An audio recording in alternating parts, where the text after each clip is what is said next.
तो दोस्तों, ऑपरेशन सिंदूर के दौरान भारत ने पाकिस्तान के ऊपर पूरी सटीकता के साथ हमला किया था, जिसकी वजह से पाकिस्तान के 11 से 12 एयरबेस को एक ही झटके में भारत की तरफ से तबाह कर दिया गया था। लेकिन अभी तक भी हमको इस बात की कोई भी कंफर्मेशन नहीं मिल पा रही थी कि ऑपरेशन सिंदूर के दौरान भारत की तरफ से पाकिस्तान के कितने फाइटर जेट और कितने एयरक्राफ्ट को तबाह किया गया है। और अब इसी चीज को लेकर इंडोनेशिया की तरफ से एक बड़ा खुलासा किया गया है। दरअसल आज इंडोनेशिया की तरफ से एक मिलिट्री सेमिनार के दौरान ऑपरेशन सिंदूर को लेकर अपना एनालाइज पेश किया गया है। इस रिपोर्ट को इंडोनेशिया की तरफ से न्यूट्रल पॉइंट ऑफ व्यू को ध्यान में रखते हुए बनाकर तैयार किया गया है। इस रिपोर्ट में इंडोनेशिया ने भारत और पाकिस्तान के क्लेम को देखते हुए और सैटेलाइट इमेज के प्रूफ को देखते हुए ही इस रिपोर्ट को बनाकर तैयार किया है।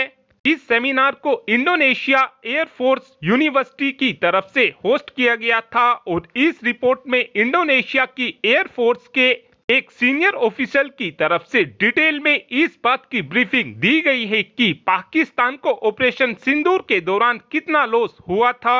इंडोनेशियन एयरफोर्स के ऑफिसर की तरफ से ये बात बताई गई है कि ऑपरेशन सिंदूर के दौरान भारत ने पाकिस्तान की वायुसेना के 6 फाइटर जेट को तबाह किया था, जिसमें से 3 तो JF-17 थंडर फाइटर जेट थे और एक F-16 फाइटर जेट था और एक मिराज -5 फाइटर जेट था और एक J-10C फाइटर जेट होने की उम्मीद की जा रही है। साथ में भारतीय वायुसेना की तरफ से पाकिस्तान के 2 अवाक्स को भी S-400 डिफेंस सिस्टम की मदद से तबाह किया गया था। साथ में एक पाकिस्तानी अवाक्स को भारत ने भोलारी एयरबेस में ब्रह्मोस मिसाइल मारकर तबाह किया था।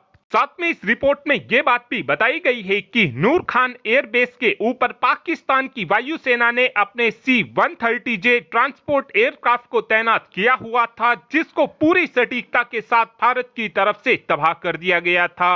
इंडोनेशिया की तरफ से जो ये रिपोर्ट पब्लिश की गई है, इस रिपोर्ट में जो क्लेम किए जा रहे हैं वो बिल्कुल भारत के क्लेम के साथ मैच कर रहे हैं। हालांकि भारतीय मीडिया की तरफ से यह क्लेम किया जा रहा था कि हमारी वायुसेना ने पाकिस्तान की वायुसेना के 12 से 13 के आसपास एयरक्राफ्ट को तबाह किया था। लेकिन जो इंडोनेशिया की तरफ से यह रिपोर्ट बनाकर तैयार की गई है, इस रिपोर्ट को दोनों देशों के क्लेम को क्रॉस चेक करते हुए बनाकर तैयार किया गया है। साथ में इंडोनेशिया की इस रिपोर्ट में यह बात भी बताई गई है कि पाकिस्तान के उस समय 10 के आसपास विंग लोंग ड्रोन भी तबाह किए गए थे। इन ड्रोनों को भारत ने अपने डिफेंस सिस्टम की मदद से मारकर गिराया था। साथ में यह बात भी बताई गई है कि ऑपरेशन सिंदूर के दौरान पाकिस्तान की तरफ से भारत के ऊपर 30 के आसपास PL-15E मिसाइलें भी दागी गई थी, जिसमें से बहुत सी मिसाइल तो अपने टारगेट से भटक गई थी, लेकिन कुछ मिसाइलें भारत के अंदर सही सलामत गिर गई थी, जिनको भारत की तरफ से रिकवर भी कर लिया गया था। इंडोनेशिया को देखा जाए तो इंडोनेशिया एक मुस्लिम मेजोरिटी कंट्री है, इसीलिए ये बात बिल्कुल भी नहीं बोली जा सकती है कि इंडोनेशिया की तरफ से कहीं भारत का ही पक्ष लिया गया होगा या फिर पाकिस्तान का ही पक्ष लिया गया होगा।